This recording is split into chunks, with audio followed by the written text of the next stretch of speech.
नमस्कार। आइए सुनते हैं मुंशी प्रेमचंद द्वारा लिखी कहानी रहस्य। दोस्तों, अगर आपको मेरे चैनल के कंटेंट पसंद आते हैं तो मेरा आपसे विनम्र अनुरोध है कि मेरे चैनल को सब्सक्राइब, लाइक और शेयर कीजिए। आइए सुनते हैं रहस्य। विमल प्रकाश ने सेवा आश्रम के द्वार पर पहुंचकर जेब से रुमाल निकाला और बालों पर पड़ी हुई गर्द साफ की। फिर उसी रुमाल से जूतों की गर्द झाड़ी और अंदर दाखिल हुआ। सुबह को वह रोज टहलने जाता है और लौटती बार सेवा आश्रम की देखभाल भी कर लेता है। वह इस आश्रम का बानी भी है और संचालक भी। सेवा आश्रम का काम शुरू हो गया था। अध्यापिकाएं लड़कियों को पढ़ा रही थीं। माली फूलों की क्यारियों में पानी दे रहा था और एक दर्जे की लड़कियां हरी हरी घास पर दौड़ लगा रही थीं। विमल को लड़कियों की सेहत का बड़ा ख्याल है। विमल एक क्षण वहीं खड़ा प्रसन्न मन से लड़कियों की बाल क्रीड़ा देखता रहा। फिर आकर दफ्तर में बैठ गया। क्लर्क ने कल की आई हुई डाक उसके सामने रख दी। विमल ने सारे पत्र एक एक करके खोले और सरसरी तौर पर पढ़कर रख दिए। उसके मुख पर चिंता और निराशा का धूमिल रंग दौड़ गया। उसने धन के लिए जो समाचार पत्रों में अपील निकाली थी, उसका कोई असर नहीं हुआ। कैसे यह संस्था चलेगी? लोग क्या इतने अनुदार हैं? वह तन मन से इस काम में लगा हुआ है। उसके पास जो कुछ था वह सब उसने इस आश्रम को भेंट कर दिया। अब लोग उससे और क्या चाहते हैं? क्या अब भी वह उनकी दया और विश्वास के योग्य नहीं है? वह इसी चिंता में डूबा हुआ उठा और घर पर आकर सोचने लगा, यह संकट कैसे टाले। अभी साल का आधा भी नहीं गुजरा और आश्रम पर 12,000 का कर्ज हो गया था। साल पूरा होते होते वह 20,000 तक पहुंचेगा। अगर वह लड़कियों की फीस 1-1 रुपया बढ़ा दे तो 500 रुपये की आमदनी बढ़ सकती है। हॉस्टल की फीस 2-2 रुपये बढ़ा दे तो 500 रुपये और आ सकते हैं। इस तरह वह आश्रम की आमदनी में 12,000 सालाना की बढ़ती कर सकता है। लेकिन फिर उसका वह आदर्श कहाँ रहेगा कि गरीबों की लड़कियों को नाम मात्र फीस लेकर ऊंची शिक्षा दी जाए। काश उसे ऐसी अध्यापिकाओं की काफ़ी तादाद मिल जाती जो केवल गुजारे पर काम करती। क्या इतने बड़े देश में ऐसी 10-20 पढ़ी लिखी देवियाँ भी नहीं हैं? उसने कई बार अखबारों में यह ज़रूरत छपवाई थी, मगर आज तक किसी ने जवाब न दिया। अब फीस बढ़ने के सिवा उसके लिए कौन सा रास्ता है?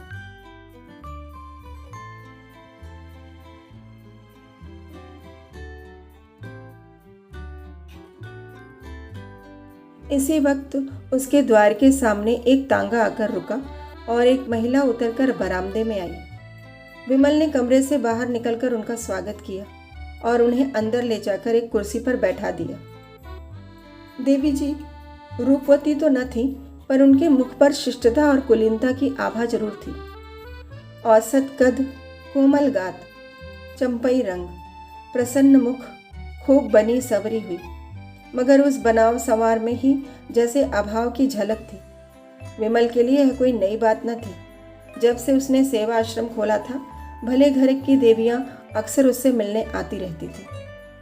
देवी जी ने कुर्सी पर बैठते हुए कहा, पहले अपना नाम बता दूं। मुझे मंजुला कहते हैं। मैंने कुछ दिन हुए लीडर में आपकी नोटिस देखी थी और उसी प्रयोजन से आपकी सेवा में आई हूँ। यूँ तो आपसे मिलने का शौक बहुत दिनों से था, पर कोई अवसर न निकाल पाती थी और बराबर आकर आपका कीमती समय नष्ट न करना चाहती थी। आपने जिस त्याग और तन्मयता से नारियों की सेवा की है, उसने आपके प्रति मेरे मन में इतनी श्रद्धा पैदा कर दी है कि मैं उसे प्रकट करूं तो शायद आप खुशामद समझें। मेरे मन में भी इसी तरह की सेवा की इच्छा बहुत दिनों से है, पर जितना सोचती हूँ उतना कर नहीं सकती। आपके प्रोत्साहन से संभव है मैं भी कुछ कर सकूं। विमल मौन सेवकों में था। अपनी प्रशंसा उसके लिए सबसे कठिन परीक्षा थी। उसके ठीक वही दशा हो जाती थी जैसे कोई पानी में डुबकियां खा रहा हो। वह खुद किसी के मुंह पर उसकी तारीफ न करता था, इसलिए तारीफ के भूखे उसे तंगदिल समझते थे। वह पीठ के पीछे तारीफ करता था, हाँ, बुराइयां वह मुंह पर करता था और दूसरों से भी यही आशा रखता था। उसने अपना उखड़ा हुआ पांव जमाते हुए कहा, यह तो बहुत अच्छी बात होगी, आप शौक से आए। सेवा आश्रम की दशा तो आपको मालूम होगी। मैं इस इरादे से यहाँ नहीं आई हूँ, यह मैं पहले ही समझ गया था। मेरी यह आशा न थी, यूं ही कह दिया। अच्छा, आपका मकान यहीं है? मंजुला देवी का घर लखनऊ में है। जालंधर के कन्या विद्यालय में शिक्षा पाई है। अंग्रेजी में अच्छी लियाकत है। घर के काम धंधे में भी कुशल है और सबसे बड़ी बात यह है कि उनके हृदय में सेवा का उत्साह है। अगर ऐसी स्त्री सेवा आश्रम का भार अपने ऊपर ले ले तो क्या कहना हो। मगर विमल के मन में एक प्रश्न उठा। पूछा, आपके पति भी आपके साथ रहेंगे? साधारण सा सवाल था, मगर मंजुला को नागवार लगा। बोली, जी नहीं, वह अपने घर रहेंगे। वह एक बैंक में नौकर हैं और अच्छा वेतन पाते हैं। विमल के मन का प्रश्न और भी जटिल हो गया। जो आदमी अच्छा वेतन पाता है, उसकी पत्नी क्यों उससे अलग काशी में रहना चाहती है? केवल इतना मुंह से निकला, अच्छा। मंजुला ने शायद उनके मन का भाव ताड़कर कहा, आपको यह कुछ अनोखी सी बात लगती होगी, लेकिन क्या आपके ख्याल में शादी का आशय यह है कि स्त्री को पुरुष के दामन में छिपी रहना चाहिए? विमल ने जोश के साथ कहा, हरगिज नहीं। तो मैं अपनी ज़रूरतों को घटाकर सिफर तक पहुंचा सकती हूँ, तो किसी पर भार क्यों बनूं? बेशक हम दोनों में मतभेद है और उसके अनेक कारण हैं। मैं भक्ति और पूजा को मानव जीवन का सत्य समझती हूँ, वह इसे लचर समझते हैं। यहाँ तक कि ईश्वर में भी उनका विश्वास नहीं है। मैं हिंदू संस्कृति को सबसे ऊंचा समझती हूँ। उन्हें हमारी संस्कृति में ऐब ही ऐब नजर आते हैं। ऐसे आदमी के साथ मेरा निभाने कैसे हो सकता है? विमल खुद भक्ति और पूजा को ढोंग समझते थे और इतनी सी बात पर किसी स्त्री का पुरुष से अलग हो जाना उनकी समझ में न आया। उन्हें ऐसी कई मिसालें याद थीं जहाँ स्त्रियों ने पति के विधर्मी हो जाने पर भी अपने व्रत का पालन किया। इस समस्या का व्यवहारिक अंग ही उनके सामने था। पूछा, उन्हें कोई आपत्ति तो न होगी? मंजुला ने गर्व के साथ कहा, मैं ऐसी आपत्तियों की परवाह नहीं करती। अगर पुरुष स्वतंत्र है तो स्त्री भी स्वतंत्र है। फिर उसने नम्र होकर करुण स्वर में कहा, यूँ कहिए कि हम और वह 3 साल से अलग हैं। रहते हैं एक ही मकान में, लेकिन बोलते नहीं। जब कभी वह बीमार पड़े हैं, मैंने उनकी तीमारदारी की है। उन पर कोई संकट आया है तो मैंने उनसे सच्ची सहानुभूति की है। लेकिन मैं मर भी जाऊं तो उन्हें दुख न होगा। वह खुश ही होंगे कि गला छूट गया। वह मेरा पालन पोषण करते हैं, इसलिए उसका गला भर आया था। एक क्षण तक वह चुपचाप जमीन की ओर ताकती रही। फिर उसे भय हुआ कि कहीं विमल उसे हल्का और ओछी न समझ रहा हो, जो अपने जीवन के गुप्त रहस्यों का ढिंढोरा पीटती फिरती है। इस भ्रम को विमल के मन से निकालना जरूरी था। उसने उन्हें यकीन दिलाया कि आज तक किसी ने उसके मुंह से ये शब्द नहीं सुने। यहाँ तक कि उसने अपने मन की व्यथा कभी अपनी माता से भी नहीं कही। विमल वह पहले व्यक्ति हैं जिनसे उसने ये बातें कहने का साहस किया है, और इसका कारण यही है कि वह जानती है उनके दिल में दर्द है और एक स्त्री की विवशता का अंदाजा कर सकते हैं। विमल ने लजाते हुए कहा, यह आपकी कृपा है जो मेरे बारे में ऐसा ख्याल करती हैं। और उनके मन में मंजुला के प्रति श्रद्धा उत्पन्न हुई। बहुत दिनों के बाद उसे एक देवी नजर आई जो सिद्धांत के लिए इतना साहस कर सकती है। वह खुद मन ही मन समाज से विद्रोह करता रहता था। सेवा आश्रम भी उनके मानसिक विद्रोह का ही फल था। ऐसी स्त्री के हाथों में वह सेवा आश्रम बड़ी खुशी से सौंप देगा। मंजुला इसके लिए तैयार होकर आई थी। मंजुला के जीवन में आत्मदान की मात्रा ही ज्यादा थी। देह को वह इस भावना की पूर्ति का साधन मात्र समझती थी। दुनिया की बड़ी से बड़ी विभूति भी उसे शांति न दे सकती थी। मिस्टर मेहरा से उसे केवल इसलिए अरुचि थी कि वह भी साधारण प्राणियों की भांति भोग विलास के प्रेमी थे। जीवन उनके लिए इच्छाओं में बहने का नाम था। स्वार्थ की सिद्धि में नीति या धर्म की बाधा उनके लिए असम्य थी। अगर उनमें कुछ उदारता होती और मंजुला से मतभेद होने पर भी वह उसकी भावनाओं का आदर करते और कम से कम मुख से ही उसमें सहयोग करते तो मंजुला का जीवन सुखी होता। पर उस भले आदमी को पत्नी से जरा भी सहानुभूति न थी और वह हर एक अवसर पर उसके मार्ग में आकर खड़े हो जाते थे और मंजुला मन ही मन सिमट कर रह जाती थी। यहाँ तक कि उसकी भावनाएं विकास का मार्ग न पाकर टेढ़े मेढ़े रास्तों पर जाने लगी। अगर वह इस अभाव को कला का रूप दे सकती तो उसकी आत्मा को उसमें शांति मिलती। जीवन में जो कुछ न मिला उसे कला में पाकर वह प्रसन्न होती, मगर उसमें वह प्रतिभा, वह रचना शक्ति न थी और उसकी आत्मा पिंजड़े में बंद पक्षी की भांति हमेशा बेचैन रहती थी। उसका अभाव इतना प्रसन्न हो गया था कि वह जीवन से विरक्त होकर बैठ सकती थी। वह अपने व्यक्तित्व को स्वतंत्र और पृथक रखना चाहती थी। उसे इसमें गर्व और उल्लास होता था कि वह भी कुछ है। वह केवल किसी वृक्ष पर फैलने वाली और उसके सहारे जीने वाली बेल नहीं है। उसकी अपनी अलग हस्ती है, अपना अलग कार्यक्षेत्र है। लेकिन यथार्थताओं के इस संसार में आकर उसे मालूम हुआ कि आत्मदान का जो आशय उसने समझ रखा था वह सरासर गलत था। सेवा आश्रम में ऐसे लोग अक्सर आते रहते थे जिनसे थोड़ी सी खुशामद करके बहुत कुछ सहायता ली जा सकती थी, लेकिन मंजुला का आत्म अभिमान खुशामद पर किसी तरह राजी न होता था। उनके यशगान से भरे हुए अभिनंदन पत्र पढ़ना, उनके भवनों पर जाकर उन्हें सेवा आश्रम के मुआयने का न्योता देना या रेलवे स्टेशन पर जाकर उनका स्वागत करना, ये ऐसे काम थे जिनसे उसे हार्दिक घृणा होती थी।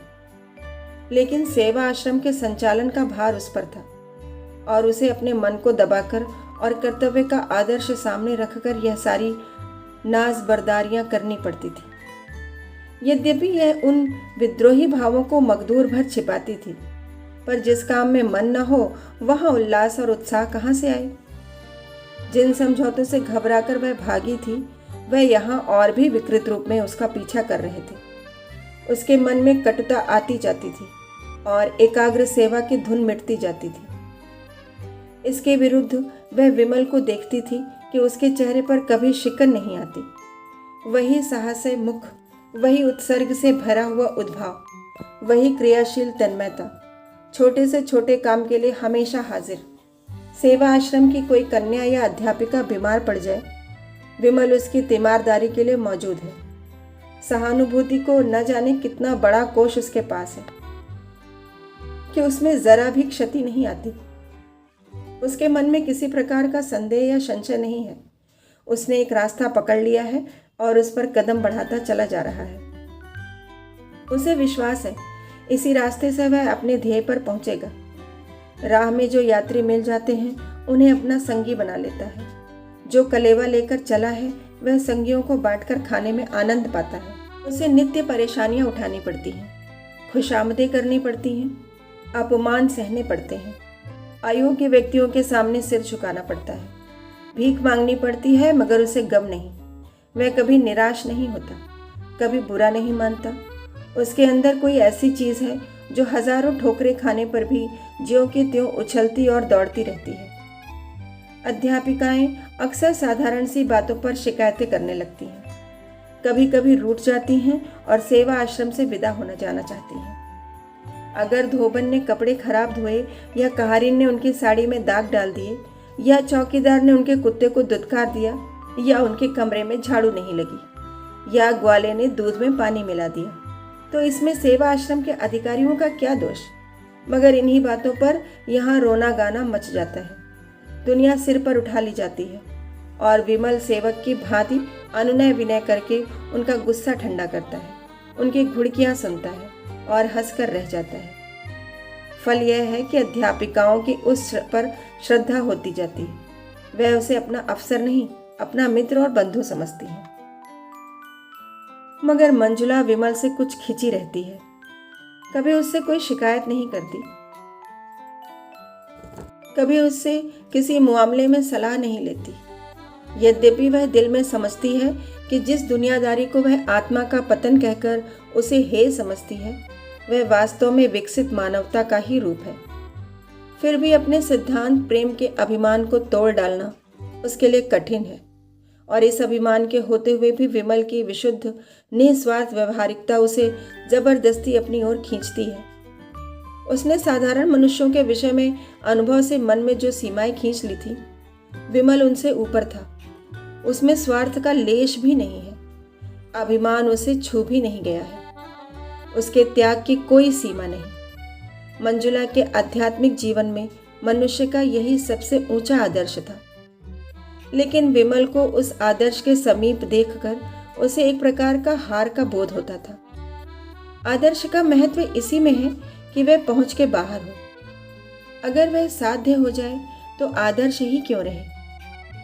मंजुला अपनी आदर्श भावना को और ऊंचा बनाकर इस विचार में संतोष पाना चाहती है कि विमल अभी भी उस आदर्श से बहुत दूर है, लेकिन विमल जैसे जबरन उनका श्रद्धा पात्र बनता जाता है।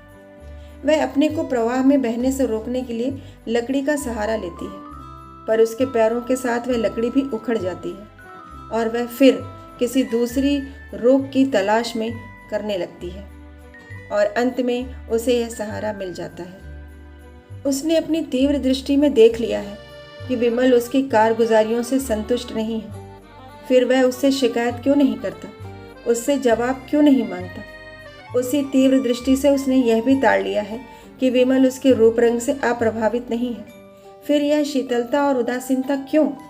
क्या इससे यह सिद्ध नहीं होता कि वह कपटी या कायर है? औरों से वह कितना खुलकर मिलता है, कितनी हमदर्दी से पेश आता है, तो मंजुला से वह क्यों दूर दूर रहता है? क्यों उससे ऊपरी मन से बातें करता है? वह पहले दिन का निष्कपट व्यवहार कहाँ गया? क्या वह यह दिखाना चाहता है कि मंजुला की उसे बिल्कुल परवाह नहीं है, या उससे केवल इसलिए नाराज है कि धनियों की चौखट पर सिर नहीं झुकाती? वह खुशामद उसे मुबारक रहे। मंजुला सेवा करेगी, पर अपने आत्माभिमान को अछूता रखकर। एक दिन प्रातःकाल मंजुला बगीचे में टहल रही थी कि विमल ने आकर उसे प्रणाम किया और उसे सूचना दी कि सेवा आश्रम का वार्षिक उत्सव निकट आ रहा है, उसके लिए तैयारी करनी चाहिए। मंजुला ने उदासीन भाव से पूछा, यह जलसा तो हर साल ही होता है? विमल ने कहा, जी हाँ, हर साल, मगर अब की ज्यादा समारोह से करने का विचार है। मेरे किए जो कुछ हो सकता था वह मैं भी करूंगी। हालांकि आप जानते हैं मैं इस विषय में ज्यादा निपुण नहीं हूँ। इसकी सफलता का सारा भार आप ही के ऊपर है। मेरे ऊपर? जी हाँ, आप चाहें तो यह आश्रम कहीं से कहीं पहुंच जाए। मेरे विषय में आपका अनुमान गलत है, विमल ने विश्वास भरे स्वर में कहा। मेरा अनुमान गलत है या आपका अनुमान गलत है, यह तो जल्द ही मालूम हो जाता है। आज यह पहली प्रेरणा थी जो विमल ने मंजुला से की। जिस दिन से उसने सेवा आश्रम उसके हाथ में सौंपा था, उस दिन से कभी इस विषय में कोई आदेश न दिया था। उसे कभी इसका साहस ही न हुआ। मुलाकातों में इधर उधर की बातें होकर रह जाती। शायद विमल समझता था कि मंजुला ने जो त्याग किया है वह काफी से ज्यादा है और उस पर अब और बोझ डालना जुल्म होगा। या शायद वह देख रहा था कि मंजुला का मन इस संस्था में रम जाए तो कुछ कहे। आज जो उसने विनय और आग्रह से भरा हुआ यह आदेश दिया तो मंजुला में एक नई स्फूर्ति दौड़ गई। सेवा आश्रम से ऐसा निजत्व उसे कभी न हुआ था। विमल से उसे जो दुर्भावनाएं थी सब जैसे काई की तरह फट गई और वह पूर्ण तन्मयता के साथ तैयारियों में लग गई। अब तक वह क्यों आश्रम से इतनी उदासीन थी, इस पर उसे आश्चर्य होने लगा। एक सप्ताह तक वह रात दिन मेहमानों के आदर सत्कार में व्यस्त रही। खाने तक की फुर्सत न मिलती। दोपहर का खाना तीसरे पहर मिलता। कोई मेहमान किसी गाड़ी से आता, कोई किसी गाड़ी से। अक्सर उसे रात को भी स्टेशन जाना पड़ता। उस पर तरह तरह के करतबों का रिहर्सल भी कराना पड़ता। अपने भाषण की तैयारी अलग। इस साधना का पुरस्कार तो मिला, कि जलसा हर एक दृष्टि से सफल रहा और कई हजार की रकम चंदे में मिल गई। मगर जिस दिन मेहमान रुखसत हुए उसी दिन मंजुला को नए मेहमान का स्वागत करना पड़ा, जिसने 3 दिन तक उसे सिर न उठाने दिया। ऐसा बुखार उसे कभी न आया था। 3 ही दिन में ऐसा हो गया जैसे बरसों की बीमार हो। विमल भी दौड़ धूप में लगा हुआ था। पहले तो कई दिन पंडाल बनवाने और मेहमानों की दावत का इंतजाम करने में लगा रहा। जलसा खत्म हो जाने पर जहाँ जहाँ से जो सामान आए थे उन्हें सहेज सहेज कर लौटाने की पड़ गई। मंजुला को धन्यवाद देने भी ना आ सका।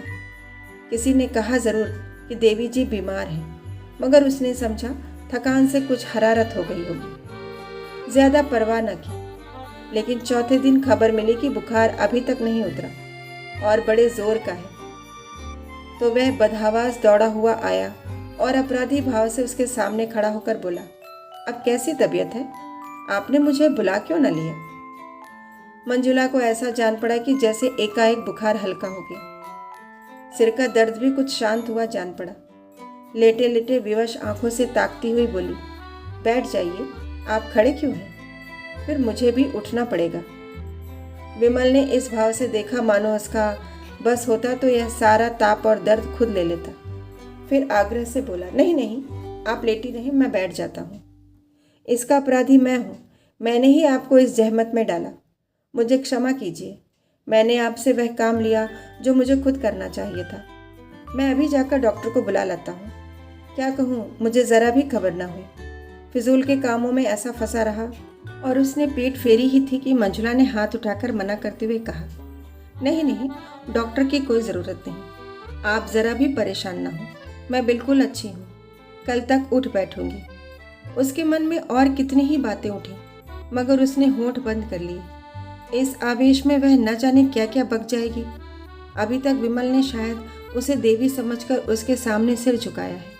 उससे दूर अवश्य रहा है, मगर इसलिए नहीं कि वह समीप आना नहीं चाहता, बल्कि इसलिए कि अपनी सरलता में, अपनी साधना में उसके समीप आने में झिझकता है कि कहीं देवी को नागवार न गुजरे। विमल ने अपने मन में उसे जिस ऊंचे आसन पर बैठा दिया है, उससे नीचे वह न आएगी। विमल को मालूम नहीं वह कितना सात्विक, कितना विशालात्मा पुरुष है। ऐसे आदमी की स्मृति में हमेशा के लिए एक आकाश में उड़ने वाली निष्कलंक, निष्कपट सती की धुंधली छाया छोड़ जाना कितना बड़ा मोह है। उसने विनोद भाव से कहा, हाँ क्यों नहीं, क्योंकि आप तो मनुष्य हैं और मैं काठ की पुतली। नहीं, आप देवी हैं। नहीं, एक नादान औरत। आपने जो कुछ कर दिखाया वह मैं 100 जन्म लेकर भी ना कर सकता था। उसका कारण भी आपने सोचा? यह स्त्री की विजय नहीं, उसकी हार है। अगर इन दोषों के साथ मैं स्त्री न होकर पुरुष होती तो शायद इसकी चौथाई सफलता भी न मिलती। यह मेरी जीत नहीं, मेरी नारित्व की जीत है। रूप तो असार वस्तु है जिसकी कोई हकीकत नहीं। वह धोखा है, फरेब है, दुर्बलताओं को छिपाने का पर्दा मात्र। विमल ने आवेश में कहा, यह आप कहती हैं मंजुला देवी? रूप संसार का सबसे बड़ा सत्य है। रूप को भयंकर समझकर हमारे महात्माओं और पंडितों ने दुनिया के साथ घोर अन्याय किया है। मंजुला की सुंदर छवि गर्व के प्रकाश से चमक उठी। रूप को असत्य समझने के प्रयास में सदैव असफल रही थी और अपनी निष्ठा और भक्ति से मानो अपने रूप का प्रायश्चित कर रही थी। उसी रूप के इस समर्थन ने एक क्षण के लिए उसे मुक्त कर दिया, मगर वह संभल कर बोली, आप धोखे में हैं विमल बाबू। मुझे क्षमा कीजिएगा, मगर यह रूप की उपासना आप में कोई नई बात नहीं है। मर्दों ने हमेशा रूप की उपासना की है। थोड़े पंडितों या महात्माओं ने चाहे रूप की निंदा ही की हो, पर मर्दों ने प्रायः रूप आसक्ति ही का प्रमाण दिया है। यहाँ तक कि रूप के लिए धर्म की परवाह नहीं की। और उन पंडितों और महात्माओं ने भी जबान या कलम से चाहे रूप के विरुद्ध विष उगला हो, लेकिन अंतःकरण में वे भी उसकी पूजा करते हैं। जब कभी रूप ने उनकी परीक्षा की है, उनकी तपस्या पर विजय पाई है, फिर भी जो असत्य है वह असत्य ही रहेगा। रूप का आकर्षण केवल बाहरी आंखों के लिए है। ज्ञानियों की निगाह में उसका कोई मूल्य नहीं। कम से कम आपके मुख से मैं रूप का बखान नहीं सुनना चाहती, क्योंकि मैं आपको देवतुल्य समझती हूँ और दिल से आप पर श्रद्धा रखती हूँ। विमल विक्षिप्त सा जमीन की तरफ ताकता रहा और बराबर ताकता ही चला गया, जैसे वह मूर्छा अवस्था में हो। फिर चौंक कर उठा और अपराधियों की भांति सिर झुकाए सन्निग्ध भाव से कदम उठाता हुआ कमरे से निकल गया और मंजुला निश्चिंत बैठी रही। उस दिन से एकाएक विमल का सारा उत्साह और कर्मण्यता जैसे ठंडी पड़ गई, जैसे उसमें अब अपना मुंह दिखलाने की हिम्मत नहीं है। मानो इस रहस्य का पर्दा खुल गया है और चारों तरफ उसकी हंसी उड़ रही है। वह अब सेवा आश्रम में बहुत कम आता है और आता भी है तो अध्यापिकाओं से कुछ बातचीत नहीं करता, सबसे जैसे मुंह चुराता फिरता है। मंजुला को मिलने का कोई अवसर नहीं देता और जब मंजुला हार कर उसके घर जाती है तो कहला देता है घर में नहीं है, हालांकि वह घर में छिपा बैठा रहता है और मंजुला उसके मनोरहस्य को समझने में असमर्थ है। विमल ने अपनी साधना और सद्भावना से उसे अपनी ओर आकर्षित कर लिया है, इसमें संदेह नहीं। वह एक नारी की गहरी अंतर्दृष्टि से देख रही है कि विमल भी उसका उपासक बन बैठा है और जरा भी प्रोत्साहन पाने पर अपने को उसके चरणों पर डाल देगा। उसने बरसों से जो जिंदगी बसर की है उसमें प्रेम नहीं है, सेवा और कर्तव्य का दामन पकड़कर भी उसे अपनी अपूर्णता का ज्ञान होता रहता है। जिस पुरुष में उसका प्रेम नहीं है, न विश्वास है, उसके प्रति वह किसी तरह का नैतिक या धार्मिक बंधन नहीं स्वीकार करती। वह अपने को स्वच्छंद समझती है, चाहे समाज उसकी स्वच्छंदता न माने, पर उसकी आत्मा इस विषय में अपने को आजाद समझती है। मगर विमल की नजरों में आदर और भक्ति पाने का मोह उसमें इतना प्रबल है कि वह उस स्वच्छंदता की भावना को सिर नहीं उठाने देती। वह विमल से संसर्ग की घनिष्ठता तो चाहती है, पर अपने आत्म अभिमान की रक्षा करते हुए। इसके साथ ही विमल के पवित्र और निर्मल जीवन में वह दाग नहीं लगाना चाहती। उसने सोचा था विमल को दवा का हल्का सा घूंट पिलाकर वह स्वस्थ कर देगी।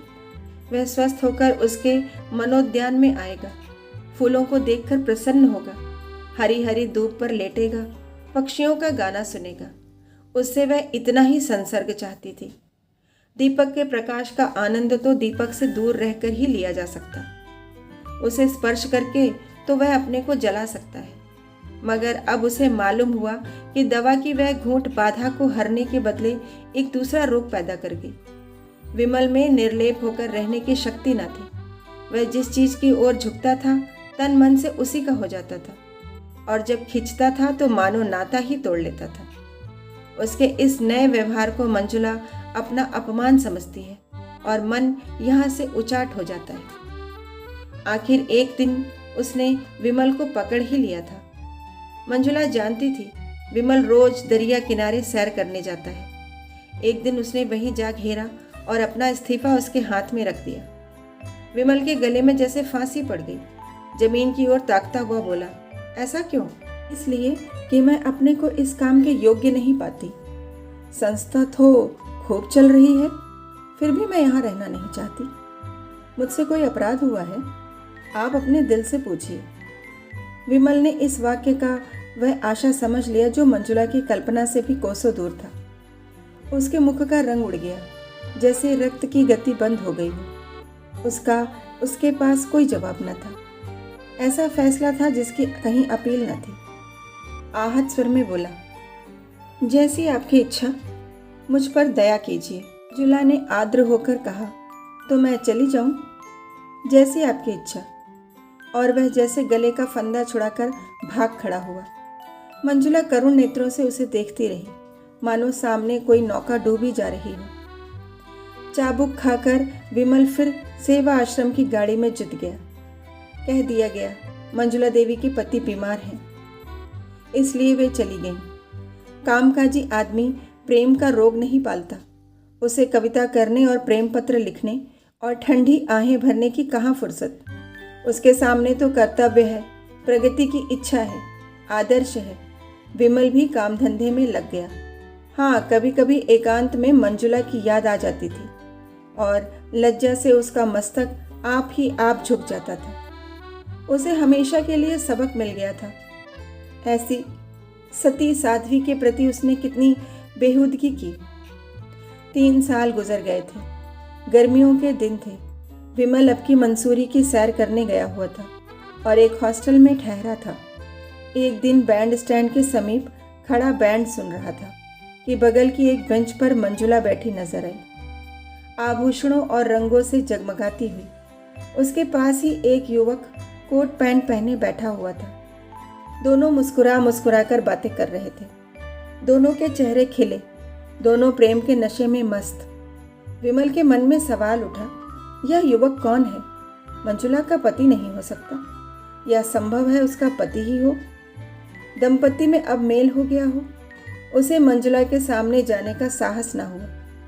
दूसरे दिन वह एक अंग्रेजी तमाशा देखने सिनेमा हॉल गया था। इंटरवल में बाहर निकला तो कैफे में फिर मंजुला दिखाई दी, सिर से पांव तक अंग्रेजी पहनावे में। वही कल वाला युवक आज भी उसके साथ था। आज विमल से जब्त न हो सका। इसके पहले कि वह मन में कुछ निश्चय कर सके, वह मंजुला के सामने खड़ा था। मंजुला उसे देखते ही सन्नाटे में आ गई।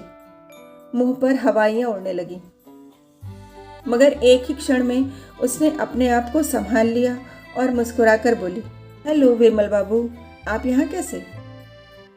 और उसने उस नवयुवक से विमल का परिचय कराया।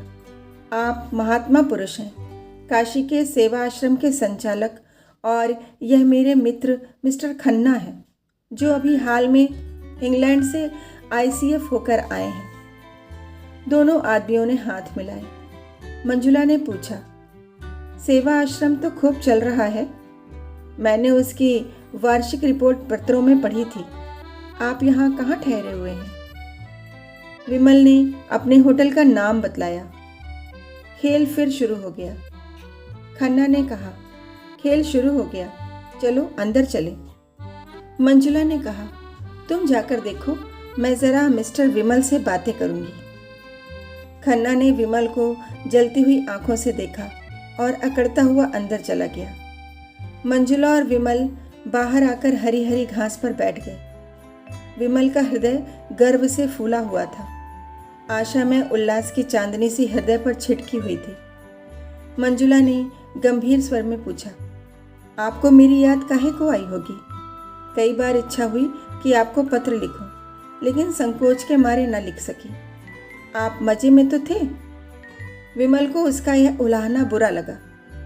कहाँ अभी हास्य विनोद में मग्न थी, कहाँ उसे देखते ही गंभीरता की पुतली बन गई। रूखे स्वर में बोला, हाँ, बहुत अच्छी तरह था।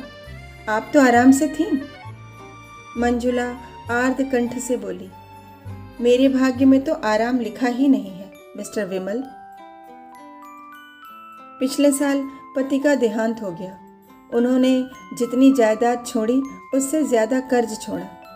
इन्हीं उलझनों में पड़ी रही। स्वास्थ्य भी बिगड़ गया। डॉक्टरों ने पहाड़ पर रहने की सलाह दी। तब से यहीं पड़ी हुई हूँ। आपने मुझे खत तक न लिखा। आपके सिर यूं ही क्या कम बोझ है कि मैं अपनी चिंताओं का भार भी रख देती। फिर भी एक मित्र के नाते मुझे खबर तो देनी ही थी। मंजुला ने स्वर में श्रद्धा भरकर कहा, आपका काम इन झगड़ों में पड़ना नहीं है विमल बाबू। आपको ईश्वर ने सेवा और त्याग के लिए रचा है, वही आपका क्षेत्र है। मैं जानती हूँ आपकी मुझ पर दया दृष्टि है। मैं कह नहीं सकती मेरी नज़रों में उसका कितना मूल्य है। जिसे कभी दया और प्रेम न मिला हो, वह इनकी ओर लपके तो क्षमा के योग्य है। आप समझ सकते हैं उनका परित्याग करके मैंने कितनी बड़ी कुर्बानी की है, मगर मैंने इसी को अपना कर्तव्य समझा। मैं सब कुछ सह लूंगी, पर आपको देवत्व के ऊंचे आसन से नीचे न गिराऊंगी। आप ज्ञानी हैं, संसार के सुख कितने अनित्य हैं, आप खूब जानते हैं। इनके प्रलोभन में न आइए। आप मनुष्य हैं, आप में भी इच्छाएं हैं, वासनाएं हैं, लेकिन इच्छाओं पर विजय पाकर ही आपने यह ऊंचा पद पाया है। उसकी रक्षा कीजिए और अध्यात्म ही आपकी मदद कर सकता है। उसकी साधना से आपका जीवन सात्विक होगा, और मन पवित्र होगा। विमल ने अभी अभी मंजुला को आमोद प्रमोद में क्रीड़ा करते देखा था। खन्ना से उसका संबंध किस तरह का है यह भी वह समझ रहा था। फिर भी इस उपदेश में से सच्ची सहानुभूति का संदेश मिला। विलासिनी मंजुला उसे देवी के रूप में नजर आई। उसके भीतर का अहंकार उसकी लोलुपता से बलवान था। सद्भावना से भरकर बोला, देवी जी, आपने जिन शब्दों से मेरा सम्मान किया है उनके लिए आपका एहसानमंद हूँ। कहिए, मैं आपकी क्या सेवा कर सकता हूँ? मंजुला ने उठते हुए कहा, आपकी कृपा दृष्टि काफ़ी है। उसी वक्त खन्ना सिनेमा हॉल से बाहर आता दिखाई दिया। कहानी सुनने के लिए बहुत बहुत धन्यवाद। कल फिर मिलेंगे एक नई कहानी के साथ।